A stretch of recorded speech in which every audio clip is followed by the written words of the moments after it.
ভারত বা কলকাতা নিজের অজান্তেই বাংলাদেশের যে উপকার করলো, বলেন তো কি উপকার করলো বাংলাদেশের? এই যে বাংলাদেশের ভিসা বন্ধ করে দেওয়া হয়েছে, তাই না? ইজি ভিসা, শেখ হাসিনা ক্ষমতায় থাকতে একটা ইজি ভিসা সিস্টেম করেছিল ভারত, সেটি বন্ধ করে দিয়েছে। এটা বন্ধ করাতে বাংলাদেশের শুধুমাত্র এই রোজার ঈদে, রামাদান ঈদে, মানে ঈদুল ফিতর না, এখানে প্রায় ৩,০০০ কোটি টাকা সেভ হবে। ২৪ কোটি ডলার, মানে ৩,০০০ কোটি টাকা সেভ হবে। আসুন আমরা জানি এটা কিভাবে, কেন হলো, কিভাবে এই সেভটা হলো, কোন কোন কারা কারা এই সেভের জন্য দায়ী, বাংলাদেশের এই উপকারের জন্য। প্রধান হলো ভারত, তবে নিজের অজান্তে ক্ষতি করতে গিয়ে উপকার করে ফেলেছে। এক হলো কেন কেনাকাটা করতে মানুষ ভারতে যায়, কারা যায়? দেশি ভারত যে এই যে ভিসাটা বন্ধ করে দিয়েছে, ভিসা খরচ সহ এই যে সেখানে গিয়ে কেনাকাটা করে, এই কেনাকাটাটা এখন হচ্ছে না। গত কয়েক মাস যাবৎ ভিসার পরিমাণ কমে গিয়েছে, মানুষও যাচ্ছে না। এখন চিকিৎসার জন্য এই যে কিছুদিন আগে পরশু একটা টিম চীনে গেছে চিকিৎসার জন্য। এরা এসে সুনাম করলে বাংলাদেশ থেকে আরও অনেক মানুষ চীনে যাবে না? যাবে। মালয়েশিয়াতে গেছে, আরও যাবে ভবিষ্যতে। এগুলো কমে যাচ্ছে। তাহলে এই যে বাংলাদেশের মানুষগুলো বাংলাদেশ থেকে যায়, ঈদের কেনাকাটা করে, New Market, Mallika Market, Rajanikanta Market, New Market গেছেন আপনারা? আমি গিয়েছি। ছোট্ট একটা মার্কেট, নর্মাল ছোট ছোট টিপটপ দোকান, সেখানে বাঙালিরা গিয়ে ফ্লোরে বসে বসে বসে চয়েস করে কিনে, আমি দেখেছিলাম। এবং ওই মার্কেটে আমি কেনাকাটা করিনি, তবে হেঁটে হেঁটে আমি দেখেছি স্টাইল, তাদের আচরণ খুব ভালো না, বাঙালিদের সাথে ভালো আচরণ করতো না তারা। অথচ এক একটা বাঙালি ৩০,০০০ ৪০,০০০ টাকার কেনাকাটা করত। এই নিউ মার্কেট, মল্লিকা মার্কেট, রঞ্জিত দাস মার্কেটে তারা এই কেনাকাটাগুলো হতো। ওখানে এখন মানুষ নেই, আপনারা টিভি খুললে বুঝতে পারবেন। এই রাজনীতি এবং কূটনৈতিক কারণে তাদের এই ব্যবসায় ধস নেমেছে। তারা আমাদের উপরে প্রতিশোধ নেওয়ার জন্য, শেখ হাসিনা যে পালিয়ে গিয়েছে মিথ্যা কথা বলে আমাদের উপরে, হিন্দুদের উপর নির্যাতন হচ্ছে, এসব কথা বলে প্রতিশোধ নেওয়ার জন্য এই ভিসাটা বন্ধ করে দিয়েছে। প্রথম অবস্থায় আমরা ভেবেছিলাম আমাদের বিরাট ক্ষতি হয়ে যাবে, এখন দেখা যাচ্ছে বাংলাদেশের ব্যাপক উপকার। বাংলাদেশ ইকোনমিক ফোরাম BEF এক জরিপে বলেছে গত 7 মাসে এদেশ থেকে 6 মাসে প্রায় ধরেন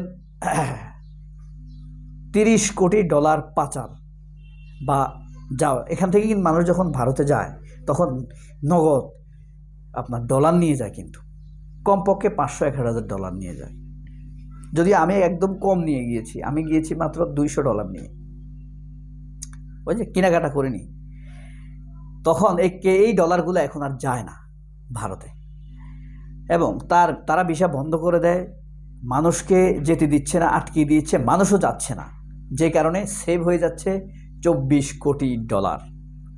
যদিও প্রতি বছর 30,000 কোটি টাকার তারা বাংলাদেশ থেকে নিয়ে যায়, সেখানেও এবার ধস নেমেছে।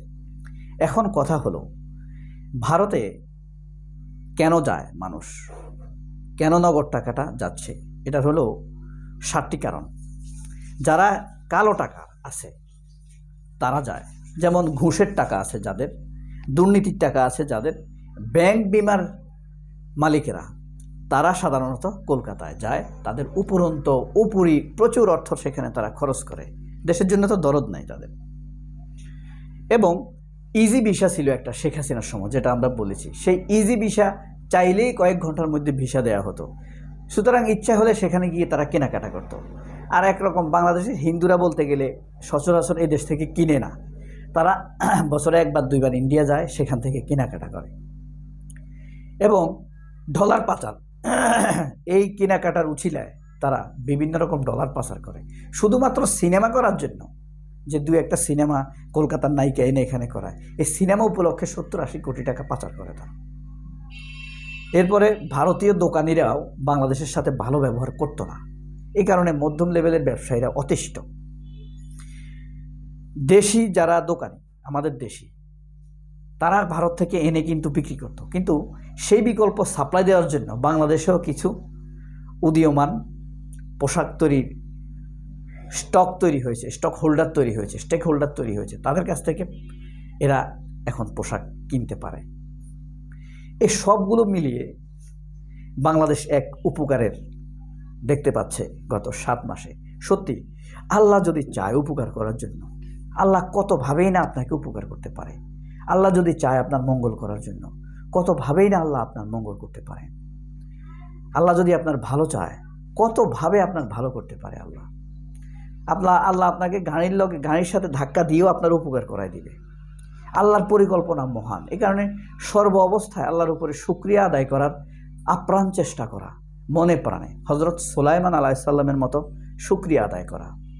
হাজার কষ্টে দুঃখেও সুলাইমান আলাইহিস সালামের রাজত্ব কেড়ে নিয়ে গিয়েছিল 24 দিনের জন্য আল্লাহ।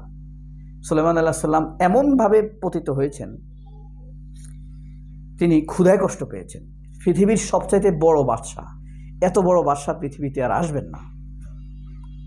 সেই সুলাইমান আলাইহিস সালাম আল্লাহর কাছে শুকরিয়া আদায় করেছেন। এই কারণে একটি দোয়া আছে সুলাইমান আলাইহিস সালামের শুকরিয়ার দোয়া, যে আল্লাহ হযরত সুলাইমান আলাইহিস সালামকে আপনি যেভাবে সন্তুষ্ট রেখেছেন, শুকরগুজারীদের তালিকায় রেখেছেন, আমাকে সেই শুকরগুজারীদের তালিকায় রাখেন।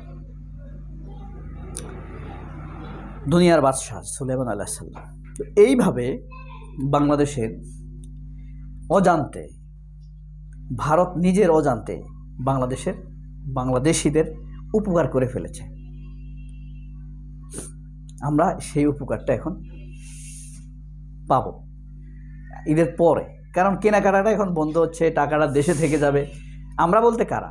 যারা দেশে কেনাকাটা করে, দেশে বড় বড় দোকানদার, তারা উপকার পাবে, তাই না? কিভাবে উপকার পাবে? এই টাকাটা তাদের হাতে যাবে এখন, যেটা ভারতে যেত এখন তাদের হাতে যাবে। তাদের হাতে থাকা মানে দেশে থেকে যাওয়া, এই ডলারটা দেশে থেকে যাওয়া। ডলারের প্রাচুর্য আগের তুলনায় বেশি থাকবে। সংকট আগেও ছিল, এখন কম হবে। ডলার আগেও ছিল প্রচুর, এখন আরও বেশি হবে।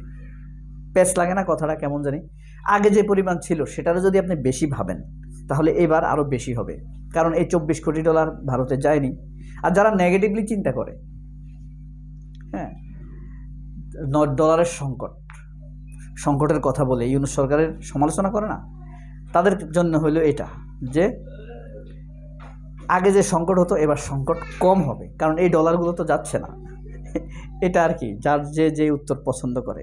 নেগেটিভ মানুষের তো অভাব নেই, যদিও নেগেটিভ ভাবনার মানুষের সংখ্যা আমাদের দেশে তুলনামূলকভাবে বেশি বলা যায়। তো ভারতের অজান্তে আমাদের এই উপকার আপনাদের কেমন লাগলো সবাই কমেন্ট বক্সে কমেন্ট করে জানাবেন।